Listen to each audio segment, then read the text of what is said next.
Good morning, my loves. We have a home style video today. I don't have my sweet Carl to do our videography, but I'm going to show you guys how I fill my raised beds. We are going to go from a ton of empty raised beds to full, luscious, deliciously filled raised beds. This one's half done because we had to film something. A top question that I get asked is, how do you fill an empty raised bed? And I'm going to tell you, it is half soil and half compost, like topsoil, which is basically just like dead dirt, no real nutrients in it. Compost is alive. It has microbes and nutrients in it. That's the difference.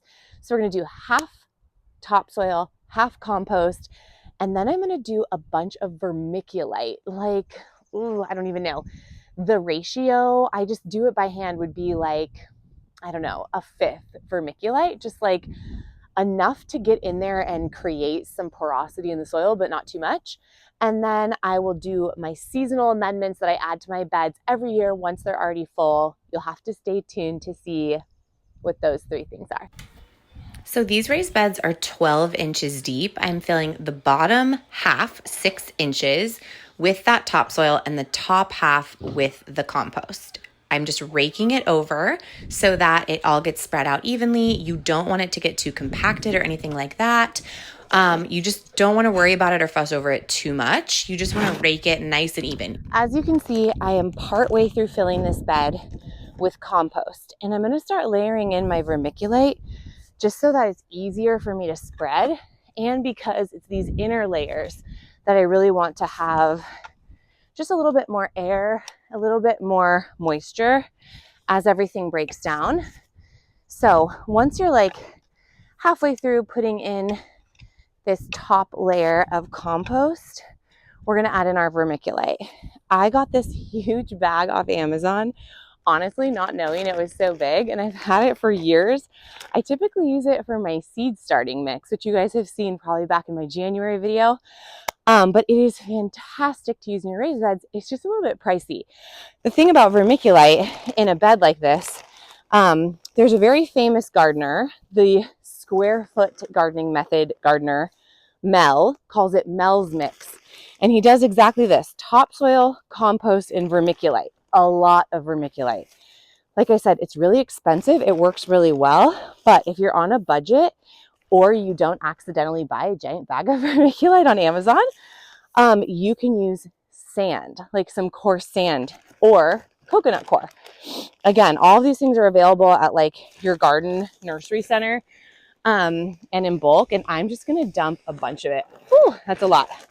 It's like a third of the bag. And then I'm going to really mix this into this topmost layer, as well as the next layer of compost that's going to go in above this. So we really have a thorough vermiculite situation. So once this is all raked through, but kind of kept up here on the top, I'm adding the rest of my compost, and then I'm going to rake that in as well. I'm just going to mix everything pretty solidly at this point because I do want that vermiculite mixed in. This method works for me, but you could dump it on top. Getting windy out here, so I hope you guys can hear me, but I just want to show you my amendments. I've got the rest of my compost in here. It's been raked around with the vermiculite, and next we are going to add 3 things: worm castings, kelp meal, and wool pellets. These are my favorite secret weapon because they slowly release nitrogen as they decompose over the course of the 6 months that they're in here. Slugs and snails hate them because they have little barbs that like hurt their little slug bodies, and they create more of that porosity I was telling you about. Okay, so worm castings. These beds are so big, you guys. Probably going to end up using this whole bag, but we're going to have a nice little top layer of worm castings, adding tons of great micronutrients. When you are filling a raised bed for the first time, you won't have any earthworms in it. It is fantastic to add worms. You can get like the red crawlers on Amazon even, but worm poop, vermicompost, is so fantastic for your beds. So we're going to add the worm castings in a thin layer. And then we're going to go ahead and add our kelp meal. Same thing, like a thin layer where you can see the kelp meal sort of loosely covering everything. I don't have enough here to fully show you. I just did a little TV appearance here in Nashville, and actually this is perfect. So we've got just like a dusting, the wind's taking it, of the kelp meal, and then a final dusting of my pellets. And I have links so you guys can get a little discount on your wool pellets. I love the Kestrel Ridge pellets. I've met their founder, interviewed her when I was doing my podcast. Great little family biz, female entrepreneur, the works. But wool is just a natural byproduct.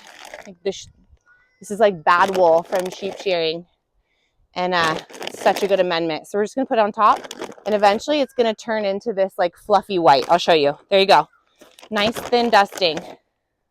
Just so gently on the top. You don't really have to get it like fully mixed in. It's going to decompose. The rain and water is going to work it all in naturally for you. There we go. Just want it like zhuzhed in the top.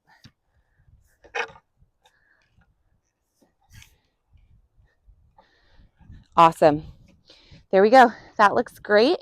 I just like to tampen it down, and then you're going to soak the bed with water as we get closer to planting time. My compost has some weed seeds in it, so I'm going to have to tackle that by mulching. But we will put our irrigation back in place, and voila, a brand new raised bed. Okay, so there are 3 things I want you guys to look out for when you're buying soil, because I have made so many mistakes. So I just want to add this on to the end of the video. Number 1 is if you're getting bulk compost, like from a landscape company, it's often really hot. Same with my goat compost from the local farm. It can be kind of hot. So you really want to make sure that you're amending really heavily, and that you're adding maybe even some potting soil on top to really take the edge off that hot compost.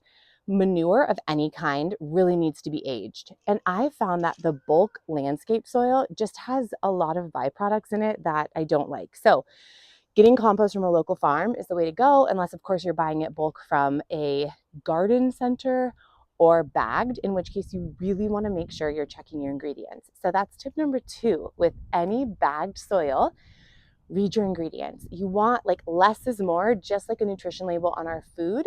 We want less ingredients. We don't want there to be a ton of wood, because it can kind of steal nitrogen as it breaks down. So you really do get what you pay for. And my 3rd tip is going to be making sure that you do not have too much compost and not enough topsoil. So I have made this mistake where I only used like a Harvest Supreme blend in my beds and nothing else. And it was too light. The water just sank through. There wasn't enough of that substantial dirt at the base. That's why with like a no-dig bed or a no-till, whatever you want to call it, when you lay like 6 inches of compost on top of just the grass or the earth and cardboard, it's enough where that water is going to go down and be absorbed by the hard ground below. But when you've got a raised bed and you have like 18 inches of soil for it to get through, it's just going to dump out the sides of your bed. So make sure that you have that great topsoil base for your compost to sit on top of, and that will help ensure that your water and your nutrients stay in the soil. Okay, I hope this has been helpful. If you guys have questions, let me know, and don't forget to subscribe.